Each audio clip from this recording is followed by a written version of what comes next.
মুহররম মাসের সবচেয়ে গুরুত্বপূর্ণ আমল হলো বেশি বেশি নফল রোজা রাখা। কারণ নবী করিম সাল্লাল্লাহু আলাইহি সাল্লাম বলেছেন, আফদালুস সিয়াম বা'দা রমাদান শাহরুল্লাহিল মুহাররম। আল্লাহর কাছে রমজানের পরে সবচেয়ে শ্রেষ্ঠ রোজা হলো কোন মাসের রোজা?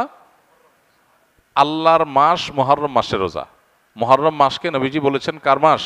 আল্লাহর মাস। সব মাসই আল্লাহর, কিন্তু এটাকে আল্লাহর মাস বলে নবীজি সাল্লাল্লাহু আলাইহি সাল্লাম ইঙ্গিত করেছেন এই মাসটা বিশেষ কারণে মর্যাদাপূর্ণ। তাহলে আমরা আজকে যে মাসটাতে প্রবেশ করলাম, এই মাসটা একটা মর্যাদাপূর্ণ মাস। সম্মানিত 4 মাস সম্পর্কে কোরআন যে ধারণা দিয়েছে আমাদেরকে, আল্লাহ বলেছেন, ইন্না ইদ্দাতাশ শুহুরি ইনদাল্লাহি 12 শাহরান ফি কিতাবিল্লাহি ইয়াওমা খালাকাস সামাওয়াতি ওয়াল আরদ মিনহা আরবাআতুন হুরুম। নবমণ্ডল ভূমণ্ডল সৃষ্টির দিন থেকেই বছরের গণনা হয় 12টা মাস দিয়ে। এর মধ্যে 4টা মাস হলো সম্মানিত। এই যে 4টা মাসকে আল্লাহ সম্মানিত বলেছেন, এই 4টা সম্মানিত মাসের মধ্যে একটা হলো মুহররম। বরং 4টা সম্মানিত মাসের মধ্যে সবচেয়ে বেশি সম্মানিত যেটা, সবচেয়ে শ্রেষ্ঠ মাস যেটা, সেটা হলো কোন মাস? মুহররম মাস। এজন্য মাস হিসাবে রমজানের পরে সবচেয়ে মর্যাদাপূর্ণ মাস হলো কোনটা? মুহররম মাস, যেটা আমরা ইতোমধ্যে শুরু করেছি বা যে মাসে আমরা প্রবেশ করেছি। তো এই জন্য এটাকে আল্লাহর মাস বলা হয়েছে। এই মাসে বেশি বেশি নফল রোজা রাখতে হয়। নফল রোজা নিয়ে অবশ্য আরেকটা হাদিস আছে, এর সাথে বাহ্যিক দৃষ্টিকোণ থেকে কন্ট্রাডিক্টরি মনে হয়। সেটা হলো আমাদের আয়েশা রাদিয়াল্লাহু তাআলা থেকে বর্ণিত, নবী সাল্লাল্লাহু আলাইহি সাল্লাম এর ব্যাপারে তিনি বলেছেন,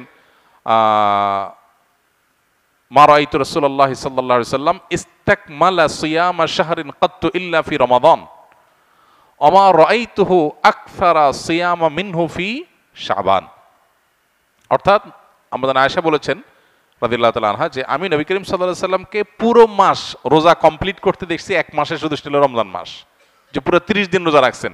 এটা শুধু দেখেছি কোথায়? রমজান মাস। আর রমজান মাস ছাড়া সবচেয়ে বেশি মাসের বেশিরভাগ দিন রোজা রাখছেন দেখছি যে মাসে, সেটা হলো শাবান। তাহলে এই হাদিস থেকে বোঝা গেল শাবানে বেশি রোজা রাখতে হবে। আবার আমরা একটু আগে হাদিস শুনলাম, রমজানের পরে সবচেয়ে শ্রেষ্ঠ রোজা রাখার মাস হলো মুহররম মাস। নফল রোজার শ্রেষ্ঠ মাস মুহররম মাস, হাদিস থেকে বোঝা যায়। তাহলে রাসূল সাল্লাল্লাহু আলাইহি ওয়াসাল্লামের আমল একরকম, হাদিস আরেক রকম। এর সমন্বয়টা কোন জায়গায়, কিভাবে? উত্তর হলো যে মূলত মুহররম মাস এটা নফল রোজার জন্য সবচেয়ে সেরা মাস। এরপরে শাবানের মর্যাদা। নবী সাল্লাল্লাহু আলাইহি ওয়াসাল্লাম এই হাদিসটা বলেছেন, কিন্তু এটা আমল করার সুযোগ তিনি পান নাই। আল্লাহ তাকে দুনিয়া থেকে নিয়ে গেছেন। শাবান মাসেরটা আমলের সুযোগ তিনি পেয়েছেন। তাহলে নফল রোজার জন্য সবচেয়ে আদর্শ মাস এটা, সেই হিসাবে বেশি বেশি এই মাসে নফল রোজা রাখা দরকার। আল্লাহ যাদের তৌফিক দিয়েছে, মুহররম মাস উপলক্ষে আমরা 2-4টা হলো রোজা রাখা দরকার। এখানে আমরা যারা আছি বেশিরভাগ মানুষই হয়তো এমন, মুহররম মাসে আশুরা রোজা রাখা ছাড়া আর অতিরিক্ত রোজা হয়তো যারা সোম বৃহস্পতিবার রাখছেন, আইয়াম বীজ রাখেন, এটা হয়তো রাখছেন, মুহররম মাস হিসাবে রোজা রাখার সুযোগ বেশিরভাগ মানুষের হয়নি। তো এই হাদিসের উপর আমল করার জন্য হলেও আমরা মুহররম মাস উপলক্ষে 1-2টা রোজা রাখবো ইনশাআল্লাহ। এক। দ্বিতীয়ত, মুহররম মাসটা সম্মানিত 4 মাসের একটা। সম্মানিত 4 মাসের বিধিনিষেধগুলো এখানে চলে আসবে। সম্মানিত 4 মাসে যুদ্ধ বিগ্রহ করা নিষেধের সম্পর্কে আয়াত আছে, যদি অনেক আলেমদের মতে এটা মানসুখ হয়েছে। আবার সম্মানিত মাস হিসাবে আল্লাহ তাআলা বলেছেন, ফালা তাজলিমু ফিহিন্না আনফুসাকুম, এই মাসগুলোতে তোমরা নিজেদের প্রতি অবিচার করো না। পাপাচার থেকে বাঁচার জন্য এটা বিশেষভাবে যত্নশীল হতে হবে।